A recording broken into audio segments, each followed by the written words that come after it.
सगळ्या बिल्डिंगच झाल्या त्या साईडला. बंगला आहे रे, काय बघताय. नमस्कार मित्रांनो, स्वागत आहे तुमचं आपल्या आणखी काही यूट्यूब ब्लॉगमध्ये. मित्रांनो, आज आपण चाललो बाहेर. ही गाडी पण आहे समोर येते. चला आता आपण जरा गाडी पुसून वगैरे घेऊ, मग तुम्हाला भेटू आपण बरोबर. मित्रांनो, आता आपण इथं पाण्याची गरज इथं आलो आहे पाण्याला भेटायला. पाण्याला घेऊन जाणार सोबत. पाणी तिकडून पाणी येईल अजून. मित्रांनो, आता आला इथं बघा समोर पाण्या पण आलेला आहे. तर आता आपण चाललो आहे दुसऱ्या मेंबरकडे नेहमीप्रमाणे. तिथं जाऊन आपण तुम्हाला सांगतो कुठं जायचं. पहिले जाऊ पेट्रोल भरायला, पेट्रोल भरून तिथं पंपावर तुम्हाला सांगतो कुठं जायचं नसते ते. चला मित्रांनो, आलेला आहे तिसरा पार्टनर, दुसरा मित्र पण आलेला आहे. आता आपण चालू आहे पंपावर. पण डायरेक्ट HP पेट्रोल पंपावर घे, पेट्रोल वगैरे टाकून आपण जाणार आहे. कुठं जायचं रे तो मित्रांनो, काय बोलतो भाऊ बोल.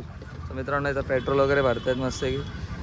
चला आता आपण पेट्रोल भरून डायरेक्ट जाऊ शिव मंदिर 12 ज्योतिर्लिंग. तो मित्रांनो, आता आपण चाललो आहे बदलापूर वेस्टला, गणेश नगर, गणेश चौक, सॉरी गणेश नगर.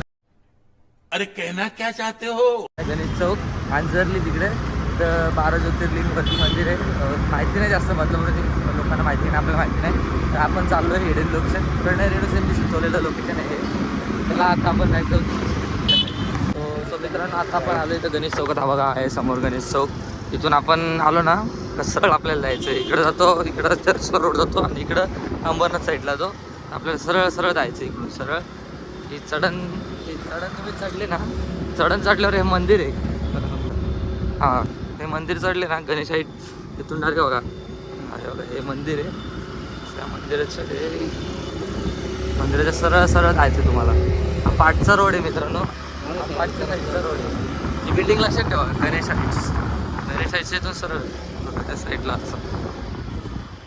अजून 2 मिनटं. चढण भरपूर मोठी आहे. त्याचा मेन गेट तिकडून पण आहे, किंवा तिकडून डायरेक्ट पायऱ्या पण आहेत.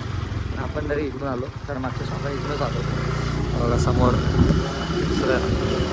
मस्त आहे इकडं बघ. तर सगळ्या बिल्डिंगच झाल्या त्या साईडला. बंगला आहे रे, तिथं काय बघताय. बघा इकडून पूर्ण तेव्हा मुळगावचं मंदिर पण दिसतं. तेव्हा इकडून अख्खी सिटी पूर्ण सिटी व्हायचं. आणि हे आले समोर ते मंदिर, समोर मंदिर. चला मित्रांनो, आता आपण जो आतमध्ये गाडी वगैरे पार्किंग करायला पण सुविधा मस्त. सावली घाली लोकांनी तिथं लाव, तिथं लाव, तिथं लाव ना. चला आपण जाऊ आतमध्ये. मंदिर मित्रांनो, तिथं एक बाबा होते, त्यांनी आपल्याला सांगितलं का मंदिर चालेल. तर आता इथं मस्त पैकी 12 ज्योतिर्लिंग आहेत समोर आपल्या. नंदी महाराज की जय.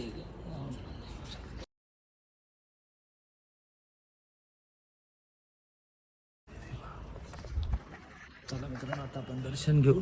दर्शन घेऊ आपण, तुम्हाला नंतर भेटतो. मित्रांनो, आता आपलं दर्शन वगैरे झालं आहे. हे आता पहिले तुम्हाला दाखवतो आहे सोमनाथ ज्योतिर्लिंग, हे दुसरं मल्लिकार्जुन ज्योतिर्लिंग, तिसरं महाकालेश्वर, चौथा आहे ओंकारेश्वर, 5वा आहे वैद्यनाथ, 6वा आहे भीमशंकर, 7वा आहे रामेश्वर, 8वा आहे नागेश्वर, 9वं विश्वनाथ, 10वं त्र्यंबकेश्वर, आपलं 11वं आहे केदारनाथ आणि 12वं आहे घृणेश्वर.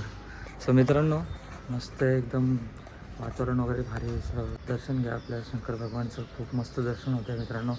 एकदम शांत जागा आहे, मन एकदम प्रसन्न होतं, हलकं होतं एकदम. आणि इथं आपले नंदी महाराज आहेत. झालं नंदी. हां मित्रांनो, हे मेन आपले इथं गणपती बाप्पा.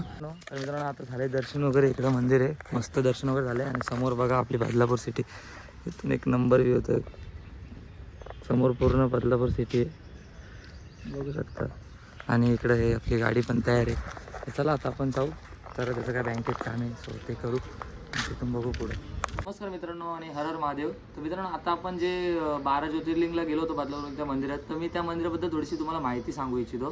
तर जसं की आपण बघू शकतो, पहिले आहे सोमनाथ मंदिर. हे आहे प्रभास पाटण, सौराष्ट्र, गुजरातमध्ये. सर दुसरा नंबर जो आहे ते मल्लिकार्जुन श्रीशैलम, आंध्र प्रदेशमध्ये. तिसरं आहे महाकालेश्वर, उज्जैन, मध्य प्रदेशमध्ये. चौथं आहे ओंकारेश्वर, जे नर्मदा नदीतील मानद्यता बेट, खंडवा, मध्य प्रदेशमध्येच हे पण मंदिर इथं. 5वं आहे केदारनाथ, तिथं आपल्याला माहिती आहे सगळ्यांना, खूप प्रसिद्ध मंदिर आहे. हिमाचल म्हणजे उत्तराखंडमध्ये ते पण. त्याच्यानंतर आहे 6वं भीमाशंकर, पुण्याजवळ, आपल्या इथून खूप जवळ आहे. सो 7वं मंदिर आहे विश्वनाथ मंदिर, हे पण आहे वाराणसी, उत्तर प्रदेशमध्येच येतं. 8वं मंदिर आहे त्र्यंबकेश्वर, हे पण आपल्या महाराष्ट्रामधलं सुप्रसिद्ध मंदिर आहे, जे की येतं नाशिकजवळ. नवं मंदिर आहे मित्रांनो वैद्यनाथ देवघर संताल परगणा झारखंड येथे. सो 10वं आहे नागेश्वर द्वारकावन द्वारका गुजरात. तर मित्रांनो 11वं आहे रामेश्वरम सेतुबंद रामेश्वर तमिळनाडूमध्ये. आणि मित्रांनो 12वं आणि शेवटचं जे आहे ते आहे घृणेश्वर जे की वेरूळ छत्रपती संभाजीनगर महाराष्ट्र येथे आहे. तर मित्रांनो ही होती 12 ज्योतिर्लिंग यांच्याबद्दलची थोडक्यातली माहिती. सो मित्रांनो आपल्याला एवढीच माहिती होती. सो त्याच्यात आपण गुगल केली होती. तर चला मित्रांनो आजचा ब्लॉग आपण इथं एंड करतोय. जर तुम्हाला आजचा ब्लॉग आवडला असेल तर लाईक करा, कमेंट करा, शेअर करा आणि चॅनलवर नवीन असाल तर हक्काने सबस्क्राईब करा. चला भेटूया उद्याच्या ब्लॉगमध्ये. तोपर्यंत बाय बाय. जय हिंद, जय महाराष्ट्र.